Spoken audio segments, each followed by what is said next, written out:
Every few years, a simple book from Japan takes the world by surprise. First it was Ikigai, then Wabi Sabi.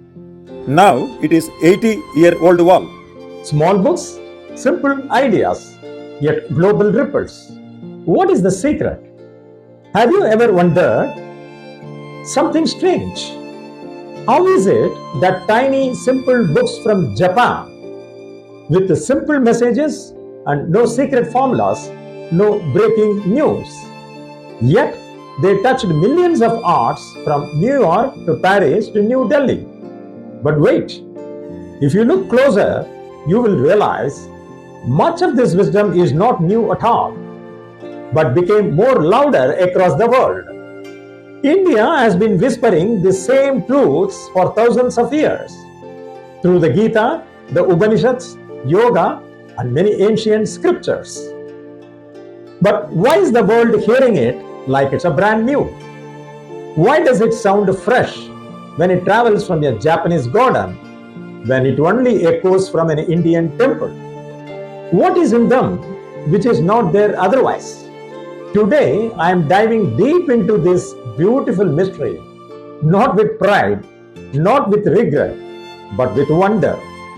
Because maybe, just maybe, the world is finally ready to listen. And it doesn't matter who lights the lamp, as long as the light spreads. This time I have decided not to give the mere translation of the book, but I have delved into labyrinths of sharing my point of view of its success, which might be really disturbing to some.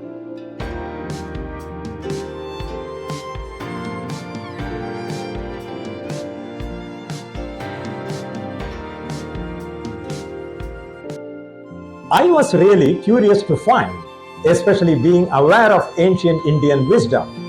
How and why do they sound so familiar and popular? How have they become so famous and pulling readers world over? Psychiatrist Hideki Wada published a book called 80-Year-Old Wall in March this year. As soon as the book was released, sales exceeded 500,000 copies, becoming the best-selling book now in Japan. If it continues at this rate, sales of this book will exceed 1 million copies, making it the best-selling book in Japan this year. In fact, this book was published in Japanese language and the English translation is not yet available. However, from various sources like LinkedIn and others, I managed to get the summary for the purpose of this video, because it has become viral in WhatsApp. The book flips the usual story we hear about aging. Instead of seeing old age as a downhill battle, Dr. Wada calls people who make it to 80 as lucky, not just for surviving, but for having a chance to live a truly fulfilling life. He says the focus shouldn't be on just prolonging life at any cost, but on living well every day and each day.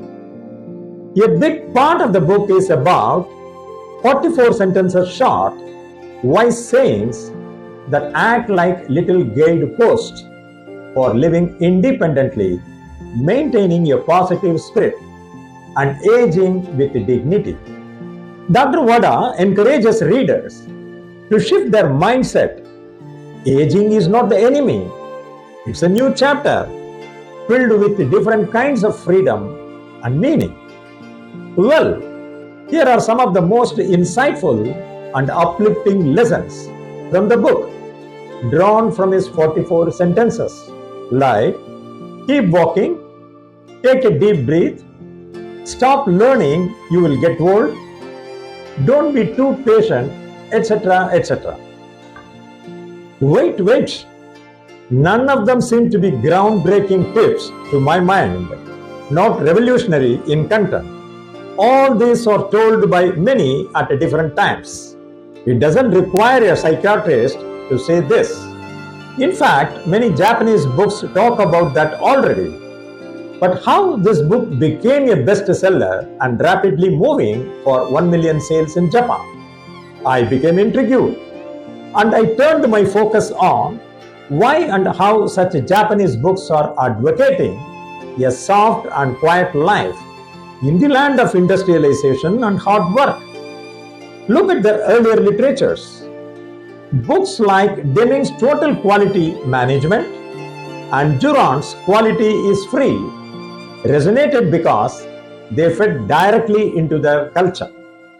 Japan's astonishing post-war successes in technology, quality manufacturing, innovation was built on sacrifice, relentless work ethic, Kaizen, continuous improvement, and responsibility to the group.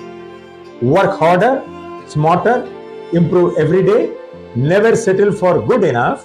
Excellence is your duty. That was the core spirit that made Japan world beaters. But this 80-year-old wall book almost reverses that theme. It's a core anti-theme of what Japan is known for. It is saying, you don't have to strive anymore. You don't have to be useful to be worthy. It is okay to relax, to be selfish, to live small. To someone who was brought up on Deming, Durand, Kaizen, and work ethic and self-sacrifice, this sounds almost like anti-theme, like telling a lifelong marathoner, it is okay to sit down, you have earned it. Deming and Durand were about building Japan's middle age, building its economy, industries, and identity after World War II. Dr. Wada is speaking to Japan's elderly, to the ones who already gave everything, who contributed everything. He is talking to the 85-year-old man sitting alone at a care home, wondering if he still matters. He is not talking to the 30-year-old engineer at Toyota. In their 20s, 30s, and 40s, yes, the message was work, improve, sacrifice.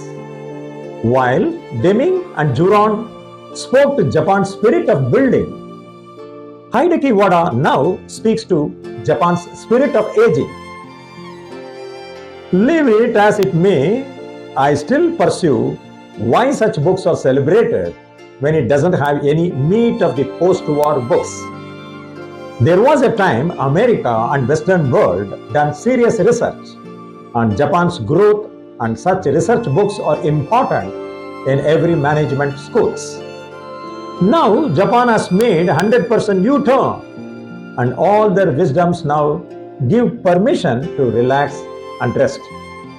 They are wrapped in Ikigai, the reason to rise every morning, Wabi Sabi, the beauty of imperfection, Chikata ga Nai, the calm acceptance of what can't be changed, Yu-Jin, the mysterious beauty beyond words. To my mind, and in my point of view, such contents are not really groundbreaking or earth-shattering. No preaching, no pressure, just a soft reminder. Perfection is not the goal, only your presence is. Perhaps Japan has one of the world's oldest populations. There is a massive appetite for such content that helps people make peace with and find a purpose in aging.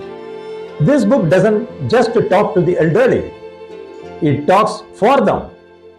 This wisdom is secular, open to all, a kind of daily spirituality hidden inside ordinary routines.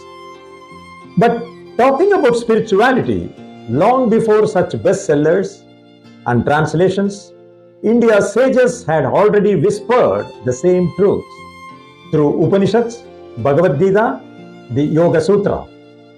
They taught how to live with detachment, how to act with devotion, how to find contentment inside change. Unfortunately, sometimes easier-minded see the ancient wisdom as convoluted and impenetrable. They think it has to be done or practiced only at Himalayas. Gita and Upanishads are heavily loaded, they think. But yoga and Hindu scriptures never asked anyone to abandon life. Since Isaac Newton discovered the theory of gravity, we don't say it works only in England. Likewise, since yoga is practiced in ancient India for mind-body-spirit union, it does not mean it can work only in Himalayas. Yoga never asks you to climb mountains. It invites you to find stillness while standing in the middle of life's storms. Yoga, meaning union, is not about renunciation. It's about integration. And when Japan speaks today of slowing down, eating with awareness, or smiling through imperfection, it is not so different from the inner yoga India has known for millennia. The rishis may have discovered wisdom in forests and mountains, but they spoke it for kings, warriors, farmers, merchants, for everyone building and living in society. Why? Even the Gita was not spoken in a monastery. It was spoken on a battlefield. In fact, life itself was their training ground. But that being the case, how such books become a runaway success? Do you have a thought? Can you share it in the comment section? Perhaps the modern world runs on speed, noise, and endless ambition. Deep down, people are exhausted. They don't necessarily want religion. They want relief. They crave for meaning that fits daily life. Books like Ikigai and the 80-year-old wall perhaps offer exactly that. Bite-sized, universal wisdom anyone can practice without changing their religion or lifestyle in the form of a pulp edition as a ready online food. The ancient wisdom does not propose it as a recipe, but promotes you to think and drill down to find your theme beyond that. My analysis is as below. India originated the wisdom. Japan translated it into daily life. The world is rediscovering it page by page. When Japan's small wisdom books find readers across oceans, they are not just sharing philosophy. They are reminding humanity of a truth far older than paper and ink. The truth is that peace is not found by running faster. Peace is found by standing still inside yourself. And in that moment, the ancient sages of India, the minimalist thinkers of Japan, and the readers of today are all connected across time and space. But wait, I realize no book can be an overnight success unless it touches some chord in you. For nothing, it can be a bestseller. What is that something? Am I missing a point egoistically rooted in ancient wisdom? It looks so, and I'm missing some flashes. Please stay tuned for those brilliant reasons and flashes until next video, and don't miss it. And thanks for watching the video till the end, and keep connected with the channel for more such debates. Please share your views and perspective on this debate in the comment section.